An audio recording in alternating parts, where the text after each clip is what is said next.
We are getting ready to play some Fall Guys here, but real quick first, we got a video topic to talk about. I had to make a video on this as soon as I saw it. Boom! In the Star Trek Strange New Worlds finale, according to IndieWire, I believe, Captain Kirk returns, now played by Paul Wesley. That was a big surprise for fans. No, it wasn't, because they leaked it a few months ago, and I pounced on it, and I'm like, that's Kirk, and they're like, you know, and then I'm like, please bleep that word, by the way, and then I'm like, neener, of course I knew that was Kirk. He looked too much, well, he's dressed too much like him. He doesn't really look that much like Kirk now that you look at him, but you know, his body language was, they didn't want to leak it, and then they had to admit it.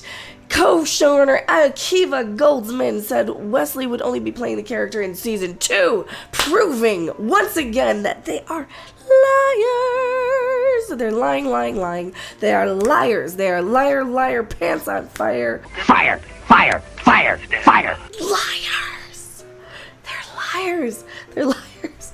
They lie. This is why we never, ever listen to the Star Trek producers whenever they say, oh, it's gonna be optimistic, it's gonna be hopeful, it's gonna be positive, it's gonna have a hopeful thing instead. How many times? Every season of Discovery, they're like, oh, it's a hopeful, optimistic one next time. Oh, just listen to, oh, Spock's never gonna appear in Discovery. Spock is never going to appear on Discovery. They lie constantly because they have nothing else. And in this copy and paste excuse for Star Trek, for crying out loud, can we get something that's halfway decent? Please, and stop lying. Alright, so what does IndieWire say? Strange New Worlds finale co-showrunner explains Captain Kirk's return. It's because they can't do anything original. They've remade so much of TOS, proving once again that these are hack writers. These are people who cannot write their way out of a paper bag, let alone into them. So who cares, for crying out loud? This is why I'm just like, you know what? If the airwaves happen to fall in my lap and I will watch this stuff, sure, but for crying out loud, they do not deserve 1 cent for their Star Trek, in my opinion. I don't think there's any way to tell a Star Trek story today without knowing Star Trek. Yeah, but you guys don't. You don't. Yep. They do not. That's Star Trek Strange New Worlds co-showrunner Akiva Goldsman ethos for his work on the franchise. My first Star Trek convention was 76. I can mount a good defense on Star Trek Enterprise and sing the theme song. Defending Enterprise just means you're a sucker. Just means you're a softie. I defend Enterprise, okay? And I'm a bit of a sucker and a bit of a softie.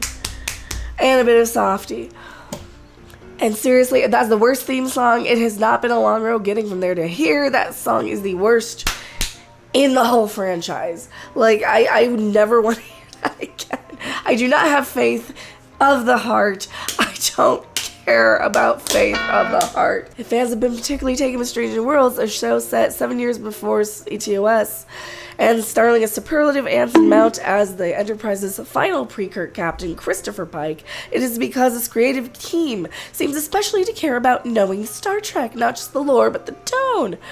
Anything they're getting right, they stole from the books from Dorothy Fontana. Anything else that they're getting right, they have stolen from other people. If you take away everything Star Trek about this show isn't that terrible. The fact that you're reinventing the Gorn, the fact that the series is a clear reboot. Come on, we're not stupid. We see a reboot right in front of our eyes. You cannot gaslight us with their propaganda. They're lying to our faces, and they admit it right there, and then they mock you when they get caught lying. You're a liar! You're a liar! So no, you don't get the tone, you don't get anything. It's still not Trek. It's like I'm watching Stargate Atlantis or something less good than that, right? Because let's face it, this is not Star Trek Atlantis level anything. This is like just a random sci-fi channel show that I would watch about a space crew who kind of looks like a Star Trek sort of setup. That is the best I can give this, and that's the best the show can be. Because to call this Star Trek, would just be insulting actual Star Trek at this point. Like, and I've been very soft on it, and some of the show is very enjoyable when it doesn't try to be Star Trek. Because the second you hear them call that frizzy-haired dye job Nurse Chapel, she's clearly not. She's another character. She's clearly not Nurse Chapel. This Vulcan is clearly not Spock. He's Skippy McDougal or something. And Captain Pike is clearly not Captain Pike. We renamed all these characters. So the problem is you. The problem is you, Star Trek. You cannot be Star Trek. You're too much like the Orville now. And you know what? That's fine, because the Orville's basically giving me Star Trek, and you're giving me the Orville. We live in a universe where one's... Up was down, black was white, good was bad. We stand on the shoulders of Rick Berman, Brown Braga, Ron Moore, and all the people who are working over on the Orville except Ron Moore. So just watch the Orville. If you want Star Trek, watch the Orville. I really hate that. I do kind of like Captain Pike a little bit better than Captain Mercer. And I think that's just because I'm not used to looking at Seth MacFarlane without glasses still. The veritable explosion of Trek across the Next Generation, Deep Space Nine, and Voyager. Each of these shows balanced and standalone episodes, Goldman references.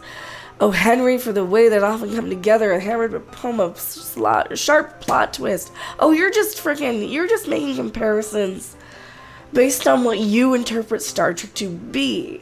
And keep in mind, this is one of the problems anytime we have these franchises that keep going forever and ever and ever and ever and ever, right? My favorite Star Trek might be like the Trouble with the Tribbles type of episodes.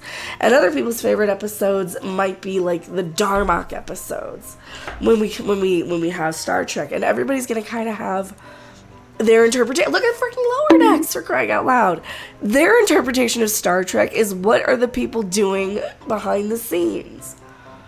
Who are the people who fill the food vending machines and crap? Everybody has their own interpretation. That's what happened with He-Man. That's what happened with... And here you go. Yeah, they're saying on Next Gen Voyager you had multiple episodes set on holodecks. This whole article is just them going in and making excuses for why Strange New Worlds is the way it is. Instead of just saying, look, we're not capable of writing something on our own. We gotta copy and paste all these characters on an established franchise and IP. And that's as good as we can do. And you know what? We're getting paid a buttload of money to do it, and we don't care what the fans think. That's literally what they just need to say. They need to say, we don't care what the fans think. This is a reboot because we want something that we can sell ourselves. And I think that's about all I can really ramble about that, because seriously, these people are lying and they lie to you. And they're like, oh, see, it has social commentary because of this, and here's why it needs politics, and here's why. Shut up. Understand your politics beyond a reference to them, and then you can talk to me about politics the way the Orville does, because they understand things a little better. But then again, they're just smarter people and they're better at Star Trek. I am going back into Fall Guys. Don't you guys go anywhere. Thanks for watching. If you liked it, make sure to hit that like button, and if you want to see more, don't forget to subscribe. See you in the next video. Bye! Number 1, I order you to go take a number 2. Aye, aye, Captain.